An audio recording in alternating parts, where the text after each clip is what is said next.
Dr. Doofenshmirtz is the kind of guy who makes evil his full-time gig. He's got enough twisted plots and gadgets to make world domination look like a hobby. I've gone through his lineup of evil intentions, and I'll tell you for a fact, straight up, right now, this mad scientist deserves to be locked up immediately, never to see the light of day. Dr. Doofenshmirtz's crimes are so over the top that the least evil thing he's done is break a prisoner out of a maximum security prison. We're only going up as the video goes along, mind you. At the high security OWCA Traz prison, Dennis the Rabbit is being kept prisoner. They called it a high security prison for a reason. I mean, look at those lasers. But not for long. Doofenshmirtz got other plans. When security laser beams turn to disco lights, you know your prison time is up. And so, with the help from his robot assistant Norm, Doof breaks Dennis out. All set, sir.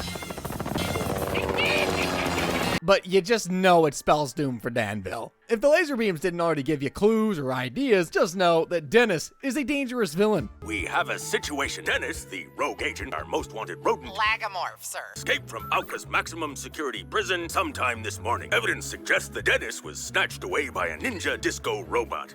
Yep, he was the former most wanted Lagomorph. Don't be fooled by the cute rabbit act. You can come out now, Dennis the Rabbit. Aw, look how cute. He's cute. Isn't he cute? He's adorable. Now, Dr. D isn't exactly pulling off this breakout for noble reasons. He's got his own evil agenda in mind. Take over the tri-state area, and what I think I'm lacking is animal instinct to get the job done. Yeah, right. Lack of animal instinct is why you've been failing all this time. To solve his problem, he offered his tech to Dennis so that the rabbit could use that along with his animal instincts in exchange for... But what you lack, the evil scientist technology. That is something that I have. I'll make it possible for you to defeat Perry the Platypus while I watch from a safe distance. And together we'll take over the tri-state area!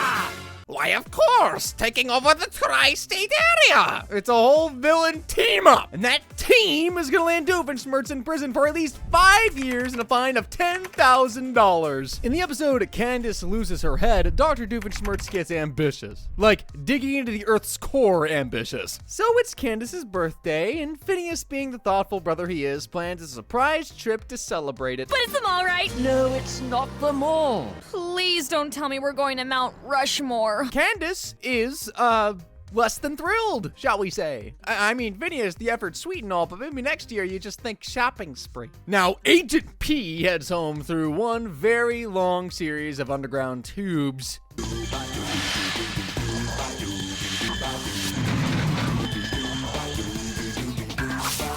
Only to be informed by Major Monogram that Doof's new lair is, of all places, inside Lincoln's head at Mount Rushmore. Your hideout is located inside Lincoln's head at Mount Rush. I know, you were just there. Poor planning on our part, actually. Sorry. There's this new thing called email, you know. So Perry heads back to Mount Rushmore to confront Dr. Doofenshmirtz, who reveals what he's up to all this time. Timing is impeccable.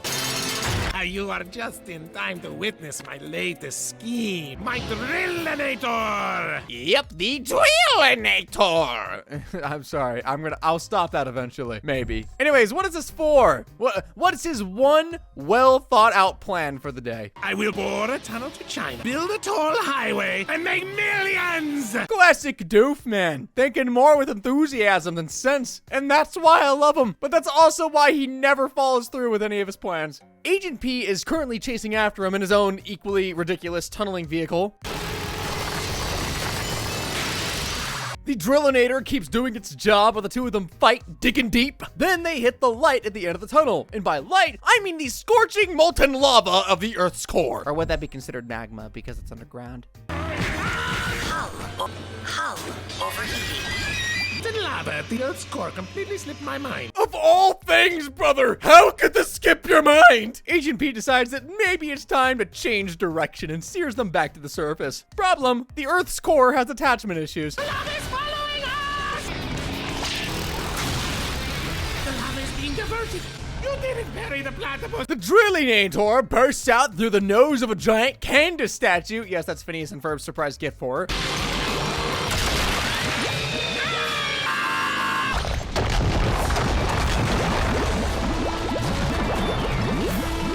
It was a really cool birthday present. It's ruined now. Sorry, Candace.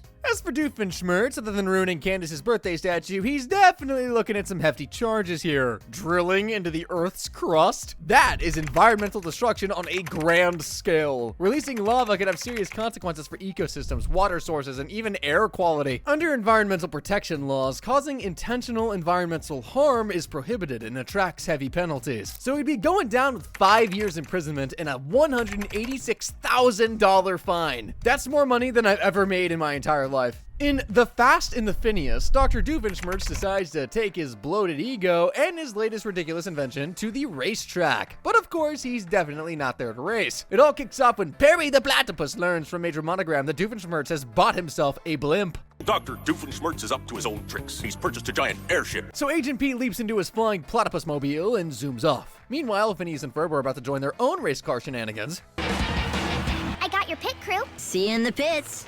Okay, girls. Down on the racetrack, drivers rev their engines, ready to zoom off, until the Doofenshmirtz Evil Incorporated blimp looms over the stadium ominously. There's the Doofenshmirtz Evil Incorporated Perry, of course, gets captured, and Dr. D wastes no time in unveiling his latest masterpiece.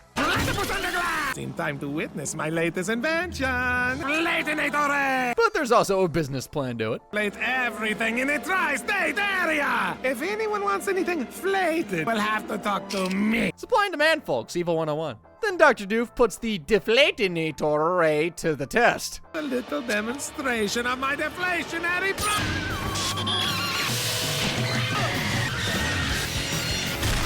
And look at all that chaos and wreckage. Now, let's talk charges here. This is a reckless public endangerment act. Doofenshmirtz put all those drivers at risk of serious injury, so this is reckless public endangerment. So Dr. D is looking at a fine of $50K in a prison term of 10 years. In the best Phineas and Ferb episode, Summer Belongs to You, Dr. Doofenshmirtz and his daughter Vanessa are headed for Tokyo. Sounds like a nice vacation, right? I mean, what other motives could he have for a trip like this? I was really hoping for Paris. I mean, I did drop all those hints. I guess Tokyo's more exotic. That is why I chose Japan over Paris at the last moment. That makes perfect sense. There is no other ulterior motive behind it at all, so... Captain speaking, we're expecting a slight delay for our arrival in Tokyo. So Perry the Platypus gets a mission briefing from Carl.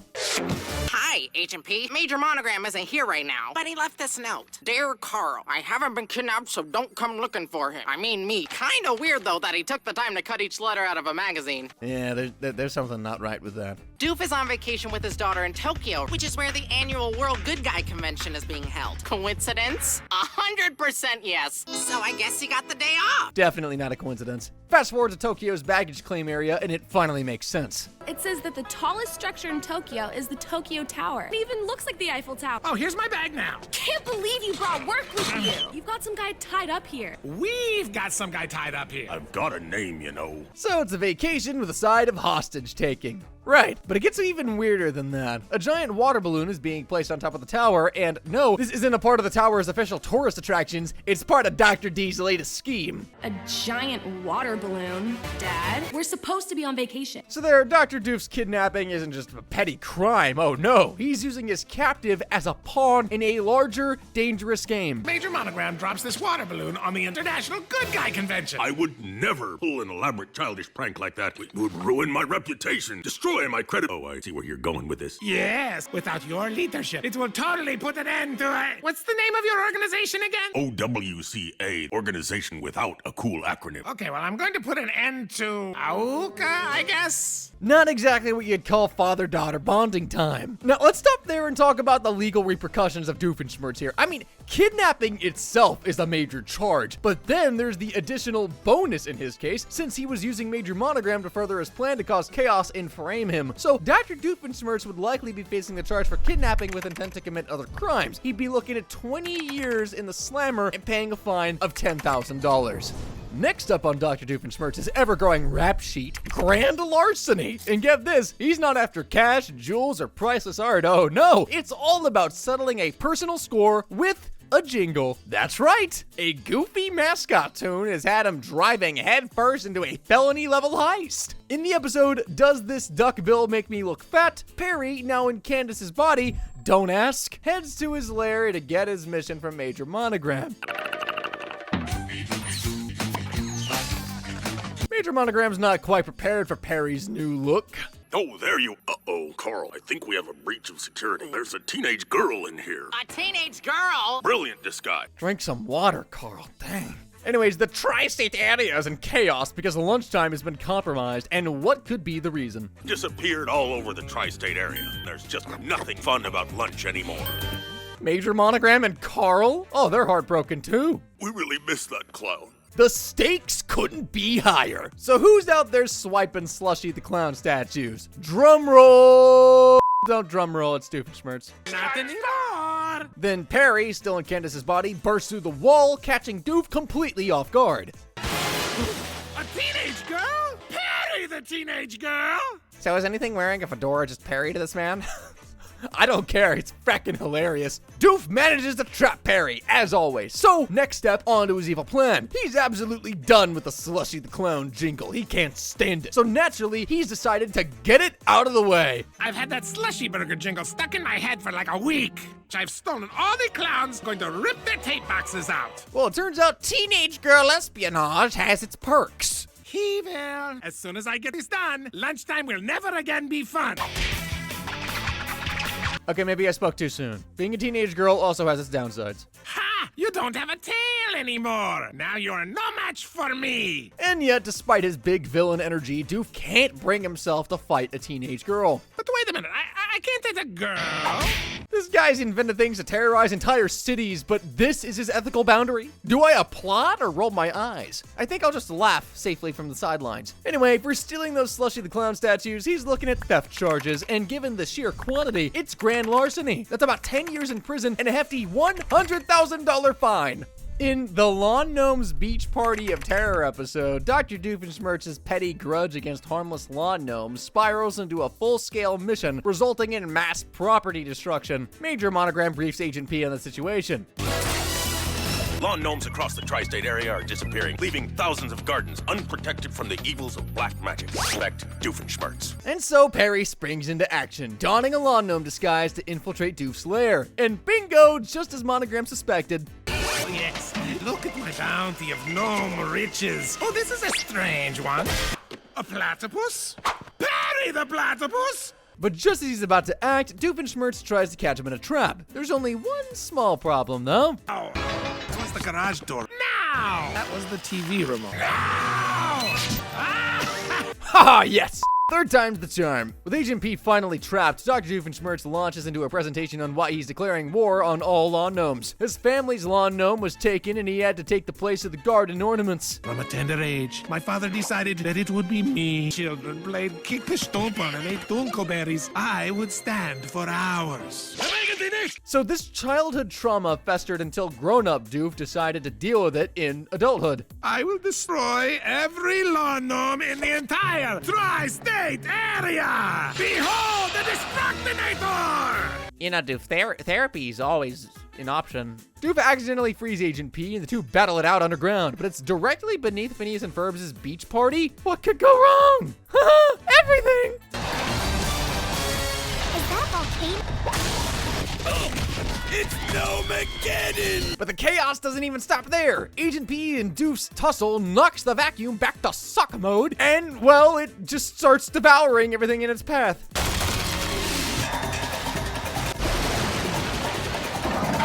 There you are, Perry. Now, Doof's quest to destroy every lawn gnome in the tri-state area isn't just petty, it's criminal. Malicious destruction of property will land him 15 years in prison and a fine of over $250,000. A new day means a new invention from Dr. Doofenshmirtz and a new opportunity for his egomaniacal plans to wreak havoc on the tri-state area. But this time, he invented a tool of absolute chaos. This all goes down to the episode Ready for the Betties, where Phineas and Ferb finally get the answer to a question that's been bugging them. Where does Perry the Platypus go every day? I wonder where he goes when we can't find him. Some sort of secret room? Wow. A secret underground headquarters. Oh, a hovercraft. Despite stumbling into his hideout, they still don't figure it out because Phineas is convinced Ferb built the whole thing. Looks like we're gonna be secret agents, huh? When did you find the time to build all this, Ferb? Actually, Hello, Agent P. Hang on. It's here somewhere on this clipboard. Agent P, P for Phineas. Nice touch, Ferb. Yeah, buddy, sometimes it's just easier to go along with it. Major Monogram sends Phineas and Ferb the coordinates for Dr. Doofenshmirtz's lair. He doesn't even realize who they are at first. Great! my googly moogly. Carl, who are those kids? They're Agent P's owners, sir. Looks like they found one of our secret tunnels. Sweet! To the hoverjet! But it's too late. The boys hop on the hovercraft and are on their way to execute their mission. But Perry, who's been in hiding, has his new orders. There you are, Agent P. Those boys are in jeopardy and not covered under our hoverjet insurance plan. So stop Doofenshmirtz and protect those boys. Agent P sneaks into Doofenshmirtz's new cave lair and spots the Destructinator pointing directly at a bridge. Doof then emerges, lunch in hand, so Perry joins them for lunch. And by that I mean... Nothing like a nice snack before testing the Destructinator. Very man platypus, why do you always go for the nose? Why wouldn't he? Look at that thing. A very comical fight breaks out and Perry mistakenly switches on the machine. My automatic tennis ball server can go all night. Destructinator initiated. That doesn't sound good at all. And the boys just got there. But Phineas still thinks Ferb has built everything. Wow, Ferb, this evil villain lair is awesome. I see you carved out with dynamite. Oh, cool. You got an automatic tennis ball server. Sweet. Phineas, buddy. There's a lot more going on! The countdown hits 0 and a massive laser beam shoots out, destroying the bridge, which, by the way, Candace was about to cross. Say, what's all the fussing about?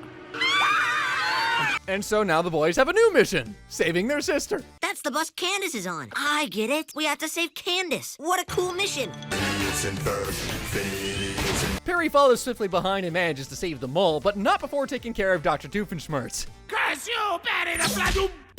Curse you, Betty the... Why did I buy so many mops? As hilarious as it is to see Doof silenced mid-catchphrase, the real punishment's coming his way real quick. Given that the Destructinator caused mass destruction, A for effort on the name, F- for the crime, Doofenshmirtz could face some serious charges like domestic terrorism. He'd be facing 20 years imprisonment and also paying fines of $500,000 to cover the cost of the bridge. Dude.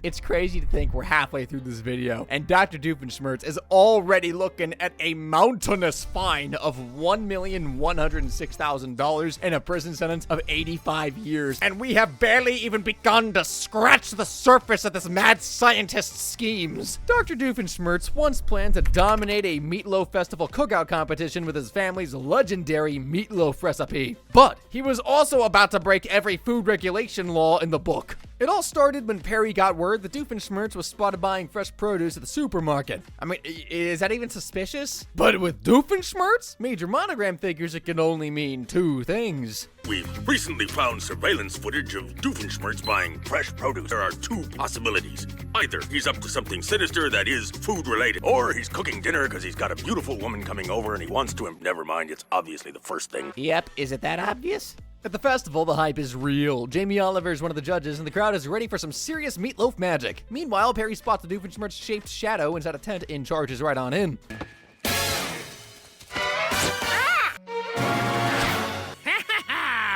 Welcome, Perry the Platypus. Classic. So before revealing his big plans this time, Doof traps Perry in a box. And now for something a little more confined. You like it? It's biodegradable. A biodegradable trap. Gotta love a villain who's ego-conscious. Now on to his evil scheme. Doofenshmirtz reveals his family's top-secret recipe passed down through generations. The secret ingredient was hate. Usually it's love, but Great-Grandma Gretel had some issues. With this recipe, I'm sure to win the Danville Meatloaf Festival! Yes, apparently bitterness makes for the perfect meatloaf. And to clinch the win, he decides to spoil the competition. Literally. Just in case, I have the Rotteninator!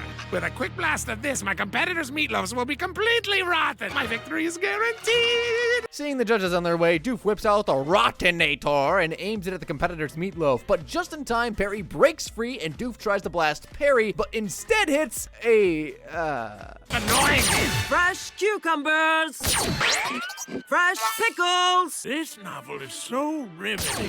Oh, what a rotten ending. Here's some refreshing milk. Ew, it's curdled. Well, I can fix that. Here's a spoon. At this point, Doof is single-handedly violating every food safety regulation out there. Food tampering, contamination, you name it. Doofenshmirtz, still dead set on hitting Perry, misses again and zaps his own meatloaf. Aren't you getting tired of this? Hold still!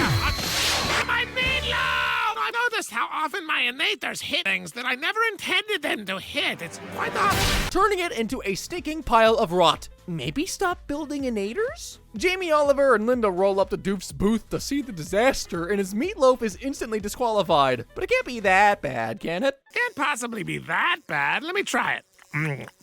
Yes, someone's gonna have to call the paramedics, I think. Oh yeah, it very much can. Between the food tampering and health violations, he's looking at some serious jail time. I'm talking 20 years behind bars with a $100,000 fine. Doofenshmirtz decided to step up his game with a brand new idea for world domination, and this time, it's not just some mere ray gun. Dr. D takes his villainy to a whole new level by starting a new country. It all began with news that his brother Roger Doofenshmirtz has been elected mayor of Danville. Now, most people would be happy for their sibling's success, but not Doofenshmirtz. My brother Roger has been elected mayor. Look at him. He's honest and reputable and law-abiding. Oh, there isn't room for both of us in the tri-state area. So naturally, the Doofster decides that the only way to restore balance to things is to do what any rational villain would do. I bring to you Doofenia, where there will be no brothers trying to make me look bad. I will be the ruler of my very own evil empire! Yep, that should solve the problem. And so, with a drill in one hand and an oversized ego in the other, Doofenshmirtz begins constructing his brand new nation. Meanwhile, Vanessa is not so impressed. Doofenshmirtz tries to convince her that this is the ultimate father-daughter bonding experience because nothing says quality time like evil schemes and taxes. You do know what this means. That we'll finally have that special daddy-daughter bond you've always craved? No. It means you are busted. I'm gonna tell Mom. At the harbor, the Doofania nation is unveiled in all its glory. It's shiny, it's golden, it's inflatable. Oh, hi, Vanessa! What do you think? My own country, huh? As the soon-to-be emperor sings about his nation, fate comes in swinging like a wrecking ball. Well, actually, it's a fisherman.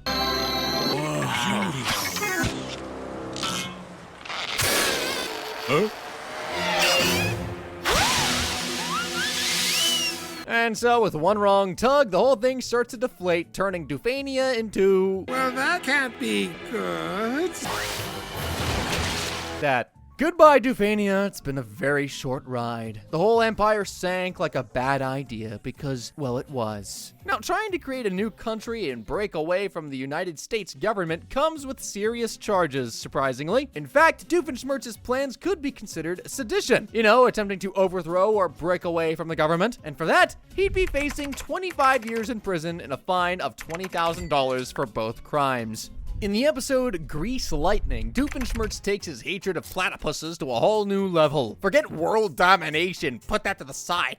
This time, it's personal. The target? Platypuses everywhere. Major Monogram gives Perry the mission debrief, and it's not looking good. Agent P, we've just been informed that Doofenshmirtz has created a machine to rid the world of platypuses. We've tracked Doofenshmirtz to the old abandoned movie house. And so the secret agent sneaks away to stop Dr. D's latest evil plan. Perry heads straight to the old abandoned theater where Doofenshmirtz is hiding out, and the usual happens. He gets captured. Doofenshmirtz decides to show Perry a film about the enemies of platypuses. There is a new enemy of the platypus, whose tireless development paves over the platypus's woodland homes. Greatest enemy of the platypus is man. Hi there! Now, the star of the show is, of course, Dr. Doofenshmirtz's new creation, Norm, a robot designed with one singular mission. My name is Norm. Enemy of the platypus is man.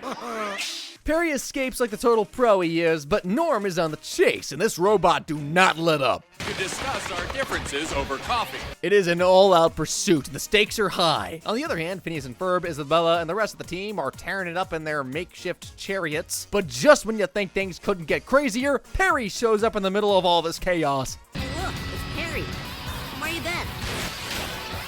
What is that? But Phineas and Ferb, frightened by Norm, think that the huge robot is a minotaur. My name is Norm. It's Norm the Minotaur. Wait, come back. It's basically a Greek myth come to life, but instead of swords and shields, it's a robot chasing a platypus in a chariot. But then Candace shows up and somehow is the hero of the day. When Mom and Dad find out about this, listen, pal, you stay out of this.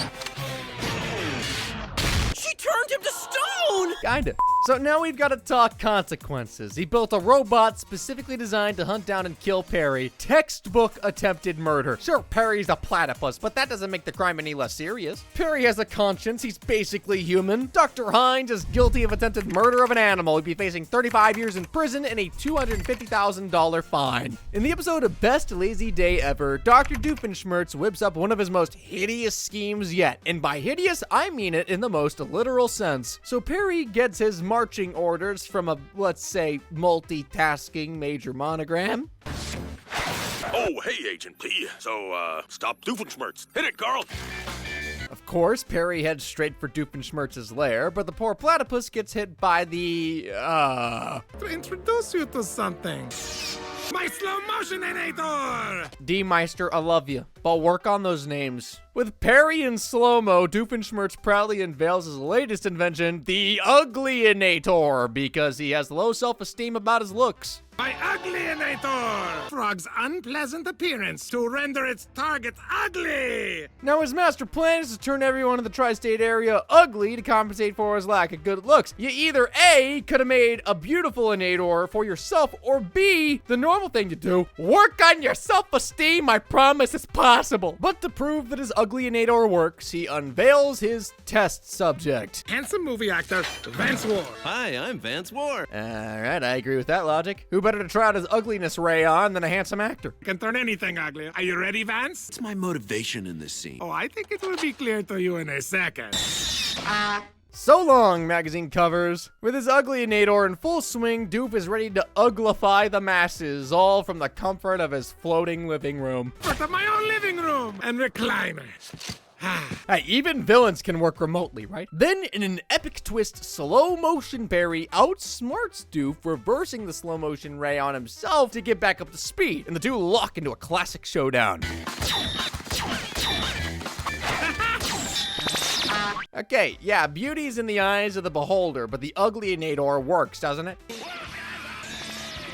Wait a minute, what's this Inator trying to say about metal bands? Dr. Doofenshmirtz also takes a blast from his own Uglyinator, and I'm ugly! Oh. turns out there's just no uglier he can get. Perry, as usual, manages to save the day. He hacks the Uglyinator to turn everyone back to normal. Get me out of here! I'd say it's a fitting end. But let's get real for a second, alright? Dr. Doofenshmirtz's Uglyinator isn't just a harmless gag. Doof would be facing 30 years in prison for assaulting the tri-state area with this twisted machine. That's assuming it was only 300 persons at the concert. He'd be paying $3 million in fines. What happens when Dr. Doofenshmirtz decides to go a notch higher and attempt mass murder? Well, it's both terrifying and stupid. In the episode Journey to the Center of Candace, Perry gets his mission briefing from Major Monogram as the routine goes, and then heads to face off with Dr. Doofenshmirtz. But when Perry arrives this time, Doofy decides to mix things up. Scheme, you try to stop me, I trap you, I tell you my scheme, you escape, then we fight and I'm defeated. Let's mix it up a little. I will tell you my scheme first. He introduces Agent P to his latest invention. Make up your mind, Inator! And what's this thing supposed to do? Well, in true Doof fashion, it's designed to help slow decision makers. I will destroy anyone who can't make up their mind! Anyone who can't make up their mind! Yeah, that's a solution. So if you struggle with choices like deciding on breakfast or which Netflix show to watch, or even hesitating to like, comment, and subscribe to this channel, Doofenshmirtz thinks you deserve to go poof. I cannot be the only one who thinks that is incredibly dark. Like, I know it's a cartoon, but if this is real life, come on! Perry suddenly recalls Phineas and Ferb at breakfast that morning, torn over what to do with their day. Ferb and I can't seem to make up our minds. And he knows he has to stop it. Perry cuffs Doofenshmirtz to a pipe, calls Major Monogram for backup, and waits for Doof to get picked up. But Doofenshmirtz has got one last trick. This backup of yours is taking forever. Do you play chess? Over there, actually. Do you like my any flat surface magnet belt? Well, it's not Perry's fault. Whether he opened the first bag or the second, he was getting trapped out of the way.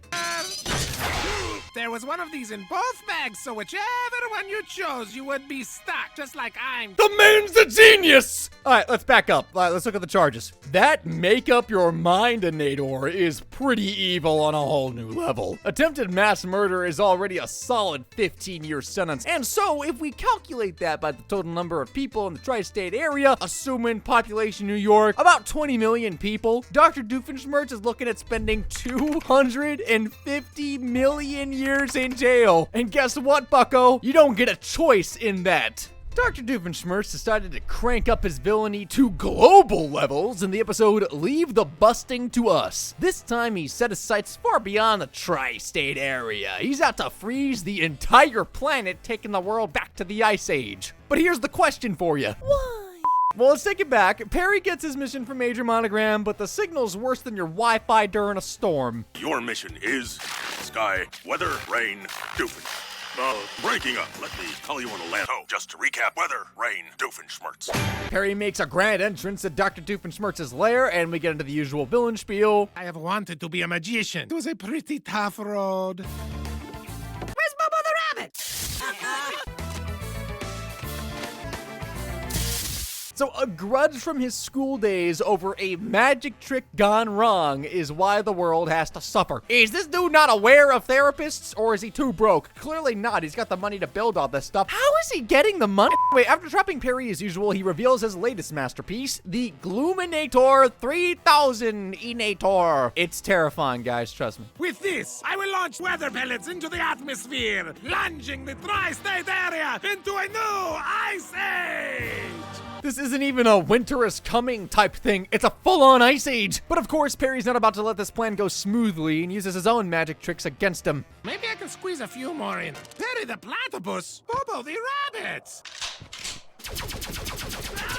And just like that, Doof's icy ambitions are shut down. Now let's look at things closely here. Doofenshmirtz's device aimed to freeze the entire atmosphere, which could endanger the lives of everyone. Literal countless people by lowering temperatures all across the globe, not just the tri-state area. What were you thinking? Dude, even if he didn't succeed, planning and attempting an act like that is classified as attempted omnicide. Did you know omnicide was an actual charge? I didn't. Omnicide. If we calculate the population of the world with the charge for attempted murder, you got 160 billion years behind bars. Let's just knock it down to 100 billion years. Like, it doesn't even matter at this point. Got the dude some slack.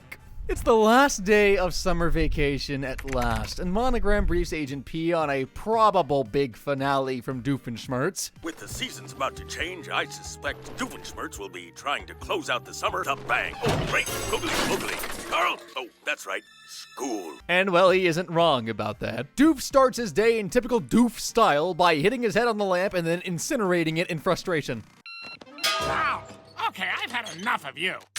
As he steps out, he spots Vanessa coming in to talk to him, but no time for that either. He's got world domination to plan. Hey, Dad, you have a minute? I've got a lot of stuff on my evil to-do list. To do today. To do today. To do today. Dad. To do today. To do today. Dad. It's like a little song. To do Dad. today. To do today. Well, Vanessa isn't happy with her father's priorities. Agent P shows up, and again, he's trapped, almost like it's a routine with these two, because it is. Perry the platypus snared in my trap.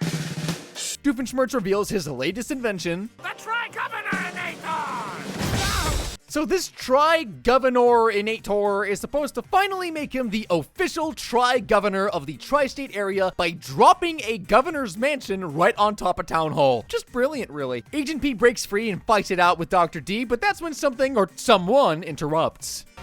Hi, Vanessa. Just came by to return your DVDs. Saved by the bell, I'd say. Doof ignores the fight, or more accurately, the fight ignores him. How's it gone? Have you seen my nemesis? You know what? Guy who's punching you suddenly loses interest mid-punch. It's time to take serious stock of your life. And so he explains things, and by things, I mean his innators, to his guest, Candace. Don't sit on that. Stop fussing with all of my innator. Why? What does this one do? What's a do-over-inator? Really says do-over right in the name. But things get crazier when the do-over inator is activated, and the machine does exactly what the name says it does.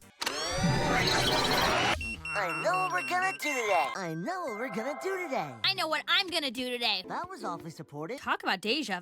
You there, what day is it? The last day of summer. It worked! So the day restarts. Doof wakes up the next morning, or is it the same morning? Didn't I disintegrate you? Imagine having a chance to start over, but deciding to still work on your schemes. Vanessa again tries to talk to him, and she's fed up with the dad ignoring daughter routine, so she drops the bombshell. Hey, Dad? Yeah, everything is repeating. Thing with Norm and the stupid cake. And you, my do-over-inator must work. Your little friend must have activated it yesterday. This is what I'm talking about. You're not even listening. I'm going to live at Mom's. But trust Doof to completely misinterpret that in classic fashion. Why would Vanessa want to move out? Hey, Vanessa, hand me that cadaver. Or? Pile of skin flakes, just ignore it. Or?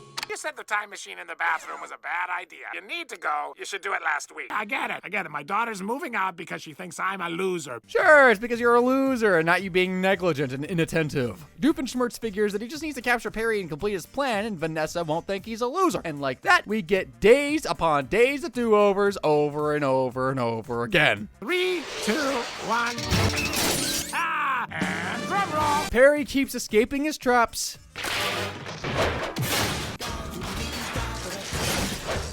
Candace keeps trying to bust her brothers. Oh, we're gonna do it. Alarm.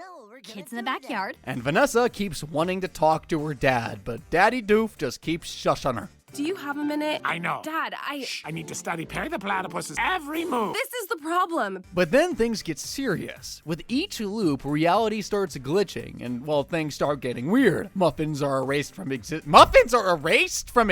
Perry the Platypus trap. Delightful. Hand out the victory muffins. What is a muffin? Like erased. This is why you don't mess with time of all things, but Doof does finally activate his Tri-Governor-inator and transform City Hall into a Tri-Governor's Mansion. Tri-State Governor's Mansion, here I come. Voting today. Oh, get in the booth and do your civic duty. But then things get even more serious as the side effects of the time rifts keep growing. Oh man, this is serious. Thought for sure my machine would have turned itself off when it disappeared. And it goes beyond just snow globes vanishing now. People start disappearing from the timeline. What's a spoon? What's a tiger? See, that's my point. Once it goes, nobody remembers it existed. Aren't you glad we have something to eat? We gotta figure out a way out of here. I hope whatever that is likes oranges. Or at least orange-related puns. So yeah, they've created a rift that's erasing things and people from existence into an alternate, darker plane. It's Danville, but it's not. Spoons. Now I totally remember how we forgot about them when they disappear. Which means we must have disappeared. Eventually, Vanessa finally confronts her father. You build them just to exact petty revenge, trying to prove you're evil. You're basically a nice guy who's pretending to be evil. Seems like it's all out of obligation to your backstories, not something that truly comes from your heart. And she really hit a nerve with that one. Wow, it's really not about the success loser thing? Dude, that's what she's been trying to tell you this entire time! But, well, that's not all she has to say. All I'm saying is try something different. Like a new inator? Try to be a good guy. As the Doofster absorbs this gut punch, a new loop kicks in. Frustrated but wiser, he decides it's time to take Vanessa's advice seriously and set things straight. But he has one last inator project. I've got to do it fast, so I could really use your help. What's the inator? The time straighten out inator!